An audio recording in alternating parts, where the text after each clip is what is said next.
दोस्तों नमस्कार। मैं ना सुना चली कथा कहानी और उपन्यास के संग के साथ पुनः हाजिर हूँ। दोस्तों इस समय हम लोग सुन रहे हैं उपन्यास कितने पाकिस्तान, जिसे लिखा है कमलेश्वर ने। दोस्तों मैं इस उपन्यास के अब तक 22 कड़ियों का वाचन अपने वाचन के पिछले क्रम में कर चुका हूँ। अब लीजिए सुनिए उपन्यास कितने पाकिस्तान के 23वें भाग का वाचन मेरे अर्थात नाथ सुनांचली के स्वर में। इससे पहले कि बोस्निया और सोमालिया के मुर्दे दस्तकें देते और उधर ब्राजील और बोलीविया में मारे गए निर्दोष अपनी दास्तान सुनाते, भवानी सेनगुप्त ने उन्हें रोका। हाहाकार तो है, पूरी दुनिया में मानवाधिकारों का हनन हो रहा है। हिंसा, हत्या, कष्ट, उत्पीड़न, यातना, बेईमानी, बदकारी के सैलाब उमड़ रहे हैं। खुद भारत में रक्त के तालाबों के कमल उगाए जा रहे हैं, लेकिन फिर भी कुछ ऐसा भी है जो शुभ है। हाँ, अदीब ने कहा, जो हमारी अंतरात्मा की रक्षा भी कर रहा है, जो घटित हो रहा है और घटित होता हुआ दिखाई नहीं देता, जो सुनाई पड़ता है पर सुना हुआ प्रतीत नहीं होता, जो सोचा जा रहा है पर सोचा हुआ मालूम नहीं पड़ता, जो समझा जाता है पर समझ में नहीं आता। यही हमारे समय की त्रासदी है, क्योंकि हम सब मूल्य बोध के बावजूद मूल्यहीनता की चपेट में हैं। इसीलिए तो मैं साउथ अफ्रीका, इजराइल और फिलिस्तीन से ईरान होता हुआ लौटा हूँ। ट्यूनिस में मैं अस्सर अराफात से भी मिला और इजराइल में राबिन और पेरेस से भी। यहूदियों और फिलिस्तीनियों ने अपने अपने पाकिस्तानों की दीवारों को झुकाकर आदमी को यह मोहलत दी है कि वे एक दूसरे का मानवीय सच देख सके और मनुष्य की मौलिक स्वतंत्रता को पहचानने की कोशिश कर सके। यहूदी और फिलिस्तीनी मानस ने एक दूसरे की धड़कनों को समझा है और बंदूकें, मिसाइलें और इस्तेफादा के उड़ते हुए पत्थर थम गए हैं। यह एक निर्णायक कदम है।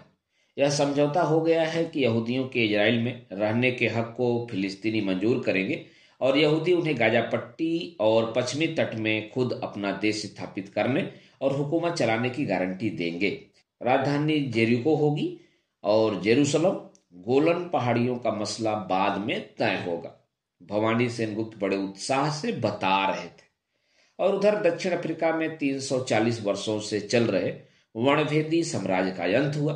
नेशनल मंडेला ने अंतिम विजय हासिल की है और लंबी लड़ाई में परास्त होकर गोरों ने दुनिया में रंगभेद की समाप्ति की घोषणा कर दी है।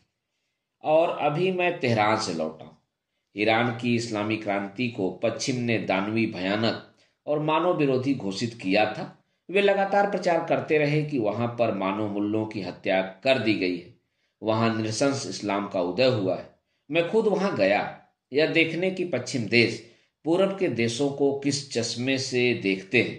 ईरान को देखने का उनका चश्मा भी गलत है। इसीलिए पश्चिम वाले ईरान की इस्लामी क्रांति को आत्मसात नहीं कर पाए। अयातुल्ला खुमैनी की इस्लामी क्रांति ने ईरान जैसे सभ्यता संपन्न देश को फिर एक बार उसकी धुरी दे दी और आज अपनी धुरी पर लौटकर ईरान अपने क्षेत्र की दोनों बड़ी सभ्यताओं भारत और चीन के प्रति अक्षय शांति और मैत्री का हाथ बढ़ा रहा।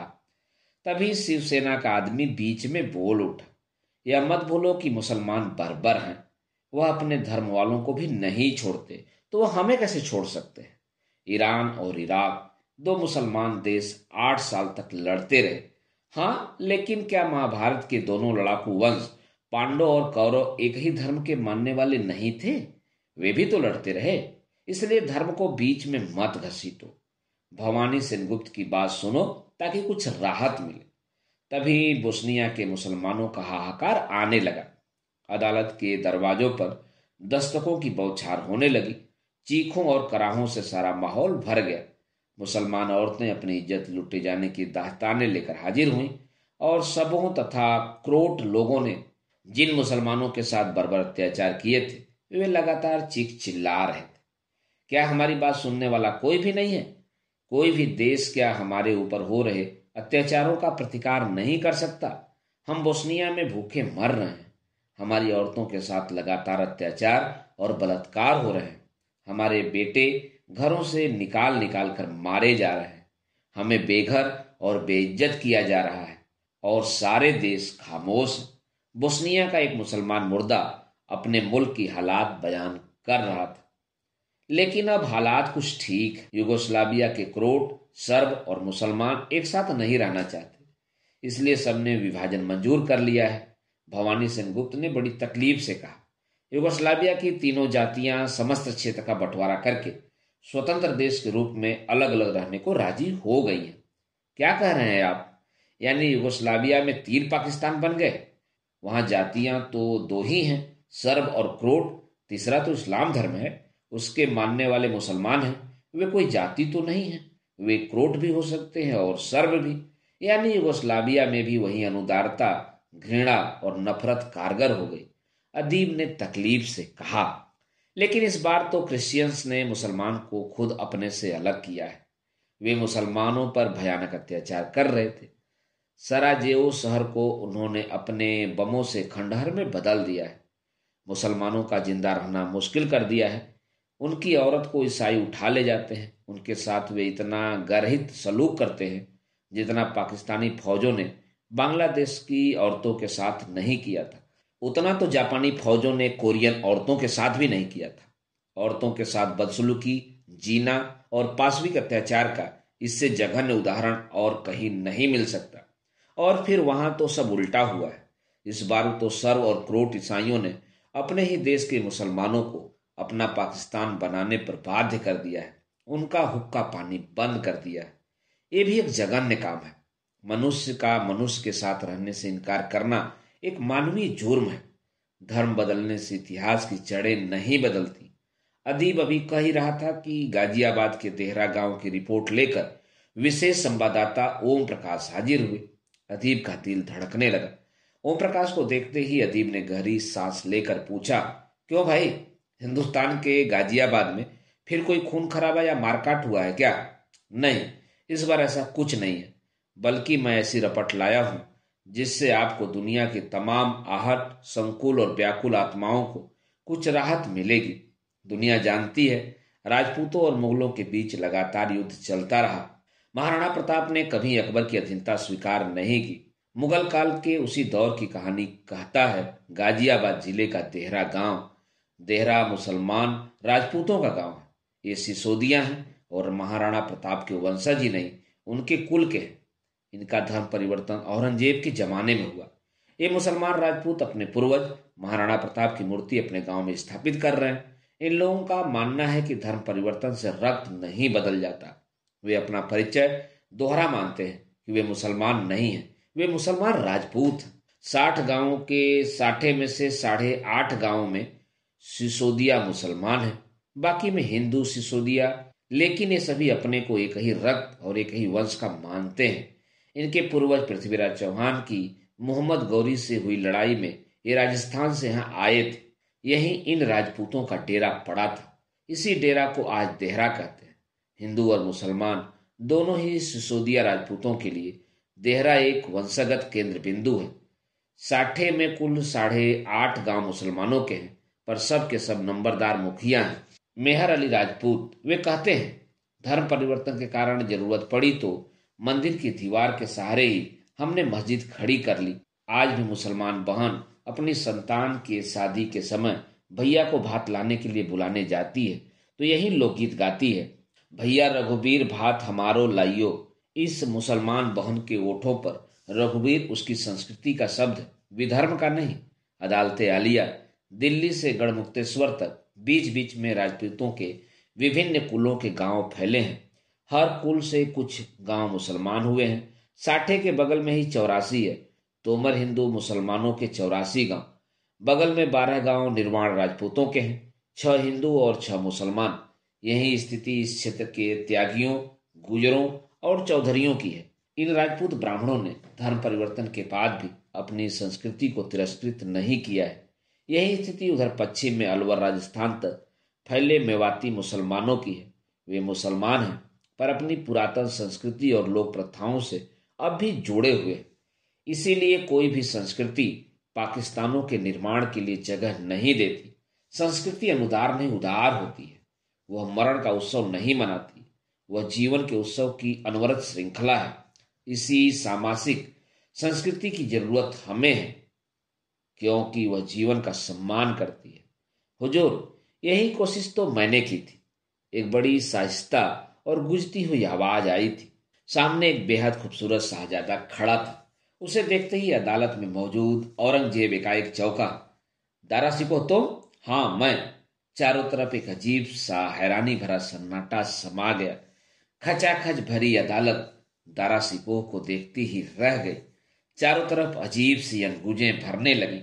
कुछ आवाजें इस्लामी दरवेशों की थी, अजानों की थी, और उन्हीं के साथ बौद्ध प्रार्थनाओं, ईसाई कोयर की और उन्हीं से मिली जुली मंदिरों के घंटों और पूजा की थी। युद्धों की आवाजें भी उन्हीं में गडमड हो रही थी और मरते कटते सिपाहियों की चित्कारें भी उसी में शामिल थी। खबर मिलते ही बाबर अपने बदनसीब परपोते दारा सिकोह को देखने खास तौर से आया था। वह बहुत प्यार से अपने वंशजों को देख रहा था, खास तौर से दारा सिकोह को। उस वक्त आकाश में सतरंगी इंद्रधनुष खिले हुए थे। अदालते आलिया, मैंने यही चाहा था कि भारत में समझदारी और सहिष्णुता की एक नई संस्कृति जन्म ले। वह संस्कृति जिसे सूफी संतों ने मंजूर किया था। ख्वाजा मोइनुद्दीन चिश्ती ही हमारे मुगल वंश के संरक्षक संत थे। मैं उन्हीं का मुरीद था। मेरी बहन जहां आरा भी उन्हीं की मुरीद थी। उसने तो मुनिसुल अरबा नाम की ख्वाजा की जीवनी भी लिखी थी। दारा भी बोल ही रहा था कि औरंगजेब ने उसे टोका, यह सरासर गलत है। कंधार से लौटते हुए यह लाहौर के बाबा लाली का चेला बन गया था। फिर बाद में यह लाहौर के फकीर मियाँ मीर का शिष्य हो गया था। इसकी बीबी नादिरा बेगम भी उनकी मुरीद बन गई थी। मियाँ मीर कादिरिया संप्रदाय का सूफी संत था। संत अब्दुल कादिर जिलानी का शिष्य यह उसी संप्रदाय में दीक्षित हुआ और खुद को कादिरी और हनफी मानने लगा था। हाँ, लेकिन सूफी सूफी में भेद कहाँ था। और फिर अब्बा हुजूर भी तो मियाँ मीर को अपनी अकीदत पेश किया करते थे, और मैं सूफी संत अब्दुल कादिर जिलानी की इस पेशकश से सहमत था कि नर्क के द्वार सर्वथा बंद कर दिए जाएं और स्वर्ग के द्वार मुसलमानों और काफिरों अविश्वासियों के लिए समान रूप से खोल दिए जाएं। हुजूर अब्दुल कादिर जिलानी सबका भला चाहते थे और वे मुसलमानों और हिंदुओं का भेद मिटा देना चाहते थे। दारा सिकोह ने अपना पक्ष रखा और हुजूर आलिया, और मैंने देखा कि हिंदुस्तान का हर आदमी तौहीद का पैरोकार है। सूफीवाद के तौहीद और वैदिक धर्म के अद्वैतवाद में कोई फर्क नहीं है। तौहीद का मार्ग समझदारी, समन्वय और दया का है। यह तौहीद ही एकेश्वरवाद का महामार्ग है। लेकिन मैंने खुरासन के सबसे बड़े सूफी संत अबू सईद फजलुल्लाह के मुताबिक इस बात को भी मैं मंजूर किया कि ईश्वर एक है, लेकिन उससे एकाकार होने के रास्ते सैकड़ों ही नहीं लाखों और करोड़ों हैं। क्योंकि एकेश्वरवाद का हर पुजारी किस तरह अपने ईश्वर से एकात्म होना चाहता है, यह उसकी आजादी है। तौहीद है ही यही कि न तो वहां अपनेपन का अस्तित्व है और न ईश्वर के अलावा किसी और वस्तु का वजूद, यानी वस्तु और व्यक्ति खुद पिघल कर एक ईश्वर में समा जाते हैं। यह समझ लेने के बाद मेरी तिस्नई दर तलाबे तौहीद बढ़ती ही गई। 2 लाइनों में कहूं तो, जा कारण जब ढूंढिया सो ही घट माहे, पर्दा दिया भरम का ताते सूझे नाहे। यह तब भी पागल हो गया था और अब भी पागल है। शिबली नोमानी ने बीच में हस्तक्षेप किया। हाँ, हर वह शख्स जो एकत्व इतिहास से होता हुआ संयोग के उन्माद शकरुल जम की स्थिति हासिल करके आरोहण उरूज की सीढ़ी पर पहुंचकर तौहीद को प्राप्त करता है, वह शख्स उन्हें पागल ही दिखाई देता है जिनके पास आंखें नहीं हैं। इसलिए तुम्हारे आलमगीर को सरमद भी पागल दिखाई दिया था और उस यहूदी संत सरमद को इसी आलमगीर ने जामा मस्जिद की सीढ़ियों पर कत्ल करवा दिया था। आज इस 20वीं सदी में औरंगजेब का वह पाकिस्तान नफरत की नींव पर खड़ा दिखाई देता है और मेरा हिंदुस्तान उसी पाकिस्तान की आबादी से ज्यादा मुसलमानों को अपना धरती पुत्र मानकर सहेजे हुए है और सामाजिक संस्कृति की नींव पर खड़ा है। औरंगजेब के पाकिस्तान से ज्यादा मुसलमानों की आबादी मेरे हिंदुस्तान में है। दारा सिकोह कुछ तैश में बोल रहा था। इस्लाम बर्बर विजेताओं का धर्म नहीं, वह दुनिया को खूबसूरत बनाने वाले सह अस्तित्ववादियों का धर्म है। पाक रसूल ने खुद मंजूर किया है कि उनसे पहले अल्लाह ने ईश्वर का रास्ता दिखाने के लिए और रसूलों को भी भेजा है। अब यह बातचीत और बहस चल ही रही थी कि फलक पर छाए सतरंगी इंद्रधनुष एकाएक मिटने लगे और आसमान से खून की बरसात होने लगी। अफगानिस्तान की पथरीली वादियों और चट्टानी पठारों पर कालिक स्नो बंदूकों की भयानक आवाजें तड़तड़ाने लगी। मासूम बसिंदे तड़पने, कराहने और चीखने लगे। वहीं चीखें मध्य एशिया की छाती को चीरती हुई तुर्की तक पहुंची और अफ्रीका के सूडान से मिस्र होती हुई सऊदी अरब को हिलाने लगी और पाकिस्तान के सरजमी से होती हुई कश्मीर तक पहुंचकर और भी ज्यादा तबाही ढाने लगी। ये दरिंदे कौन हैं?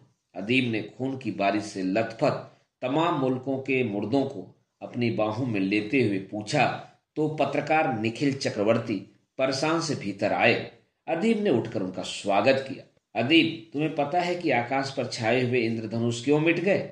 निखिल चक्रवर्ती ने परेशानी से पूछा।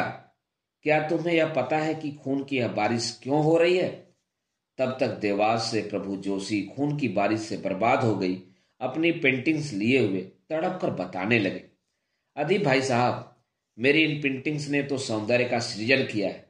यह तो सभी देशों के सच की कलाकृतियां हैं। इस खून की बारिश को क्या अधिकार है कि ये मेरे सारे सृजन को मिटा दे? ए अदीब, ए कलाकार, निखिल चक्रवर्ती ने घायल आवाज में कहा। अफगानिस्तान से मध्य एशिया तक और ईरान के कुर्दिश इलाकों पर से तुर्की उत्तर अफ्रीकी को घेरती मिस्र से सऊदी अरब तक यह जो रक्त वर्षा हो रही है, यह उन मुजाहिदीनों के कारण है जो अफगानिस्तान से फारिग होकर नए युद्ध की तलाश में घूम रहे हैं। क्योंकि ये दिशाहीन सैनिक अब जिहाद नए सीमांत खोज रहे हैं। वे मुजाहिदीन जो रूस के खिलाफ नायक थे, अब अफगानिस्तान के गृह युद्ध के साथ साथ नायक से खलनायक बन गए। इनकी यही नियति थी। आज वे ही मुल्क इन कट्टर और अंधे मुजाहिदीनों का शिकार है जिन्होंने इन्हें जन्म दिया था। यह भस्मासुर वाली स्थिति है। हाँ, यही सही है। यह फंडामेंटलिस्ट जिन्हें खुद अरब मुल्कों ने अफगानिस्तान को आजाद करने के लिए जन्म दिया था, इनकी कारस्तानियों से अब परेशान है। ये बेकार हो गए मुजाहिदीन अब एक नए युद्ध की तलाश में भटक रहे हैं। इन युद्ध और रक्त पिपासु मुजाहिदीनों ने मिस्र, अल्जीरिया, जॉर्डन और ट्यूनिसिया में तहलका मचा रखा है। तभी वियतनाम के जंगलों में से कुछ अमेरिकी फौजी निकल कर आए। वे बनमानुष की तरह लग रहे थे और चीख रहे थे, युद्ध कहाँ है, युद्ध कहाँ है? वियतनाम युद्ध दशकों पहले समाप्त हो चुका है। प्रभु जोशी ने उन्हें समझाना चाहा।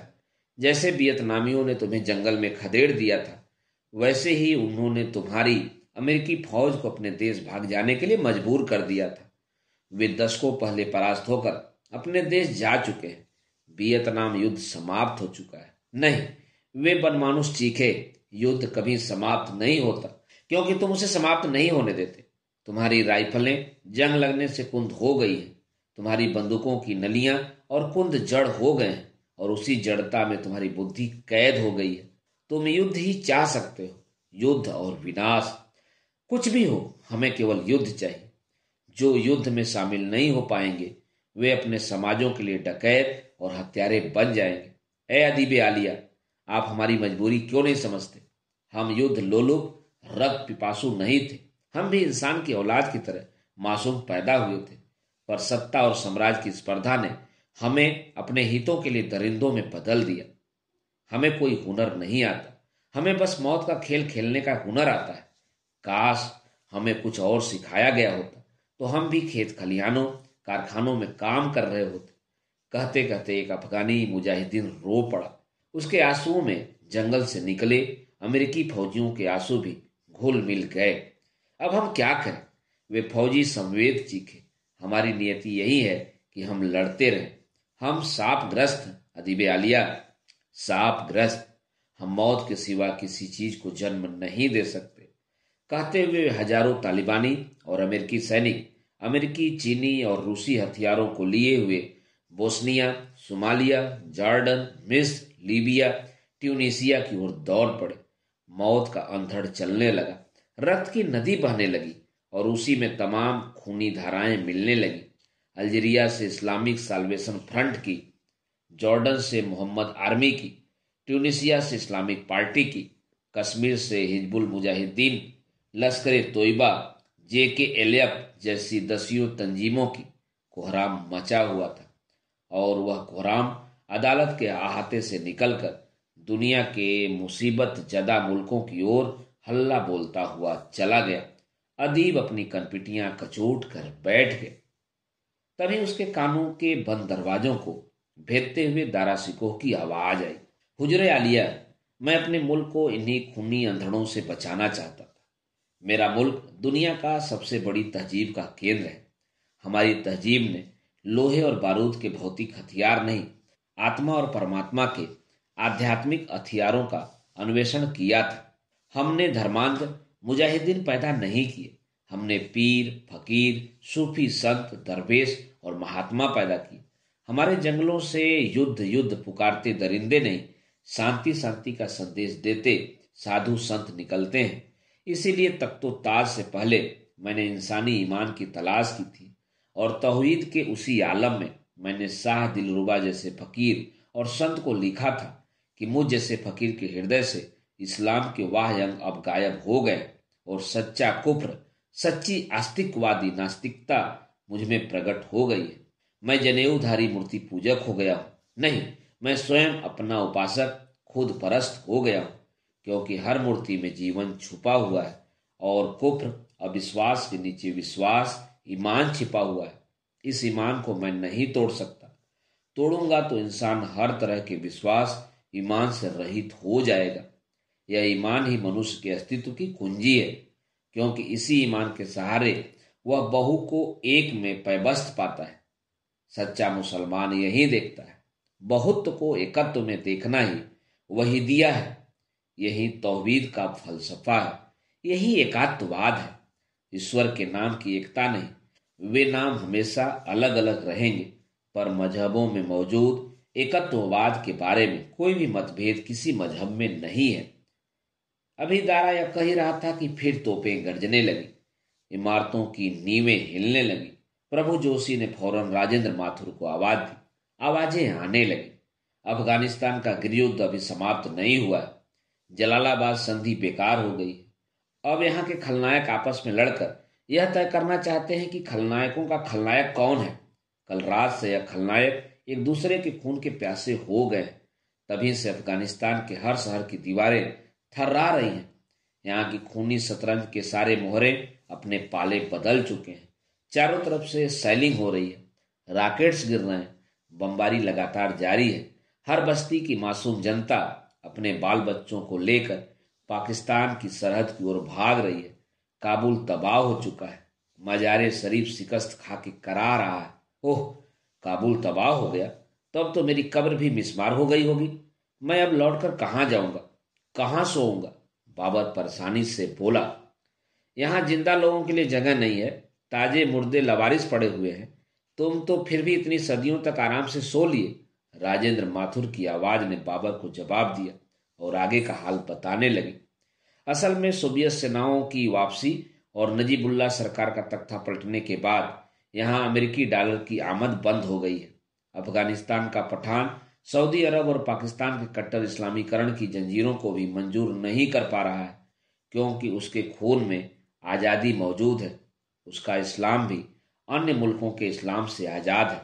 इस्लाम हर जगह आज़ाद है। सैफुद्दीन सोज ने दखल दिया। वे हुमायूं रोड दिल्ली से आए थे। कश्मीर का इस्लाम कश्मीर में, ईरान का ईरान में, मिस्र का मिस्र में और टर्की का इस्लाम टर्की में आज़ाद है। और इस्लाम का ही बड़प्पन है कि उसने धरती के हर हिस्से की तहजीब को अपना बनाया। इसीलिए कश्मीरी मुसलमान कश्मीरी हैं, वह ईरानी या तुरानी मुसलमान नहीं है। वह पाकिस्तान के पंजाबी मुसलमान के साथ एक घंटे जीवित नहीं रह सकता। वह अपनी सांस्कृतिक परंपरा में जीने वाले कश्मीर के हिंदू पंडितों के साथ सदियों जीवित रहा है और रहेगा। ललेश्वरी और हब्बा खातून का बंटवारा कश्मीर में नहीं हो सकता। पनून कश्मीर के जो कश्मीरी हिंदू पंडित मेरे इलाके में हिंदू होमलैंड मांग रहे हैं, वे कश्मीर के हिंदू पंडितों का नुकसान कर रहे हैं। हमारी परंपरा सूफी ऋषियों की परंपरा है, कट्टरपंथ की परंपरा नहीं। यह कश्मीरी इस्लाम की एक नई परंपरा है जो जैनुल आबदीन, ललेश्वरी और हब्बा खातून से होती हुई हम तक पहुंची है। अदीब ने तब टोका तो सैफुद्दीन सोज साहब, कश्मीर के हिंदू पंडित अपना हिंदू होमलैंड, अपना हिंदू पाकिस्तान क्यों मांग रहे हैं? पाकिस्तान से पाकिस्तान पैदा होता है। यह छूत का एक रोग है।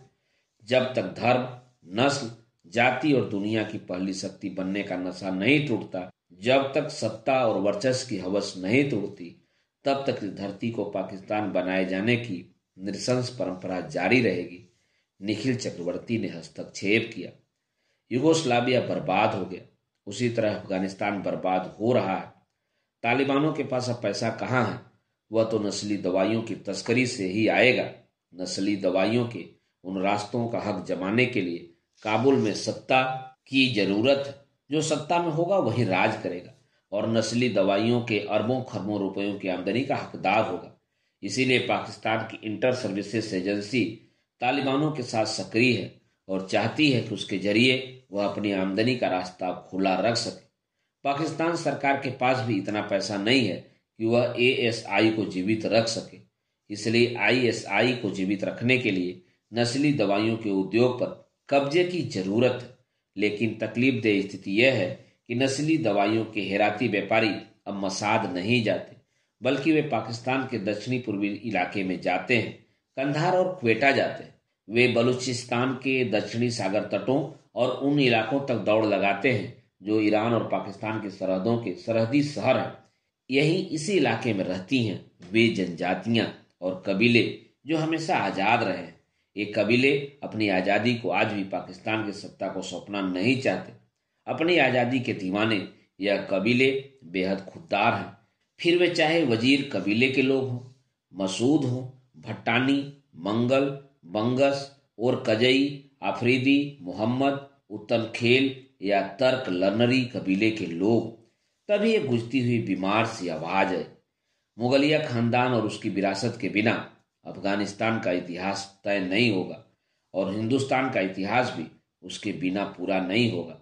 इसलिए आपको मुझे सुनना ही पड़ेगा। दिबे आलिया, आप कौन हैं? मैं शाहजहां हूँ, शाहजहां यानी शाहजहां। मैं अपने हिंदुस्तान के शहर आगरा के पथरीले किले से उठकर आया हूँ। मेरी बेटी जहांआरा मुझे यहाँ तक लाई है। मैं बेहद बीमार हूँ। अभी कल ही हकीम बासी ने मुझे सेहत का गुस्ल करवाया है। लेकिन आप शाहजहां, यहाँ कोई भी आपको पहचान नहीं पा रहा है और न मैं आपको पहचान पा रहा हूँ। अदीब ने असमंजस से कहा, आप कैसे पहचानेंगे? वक्त को बुलाइए, वह मुझे पहचान लेगा।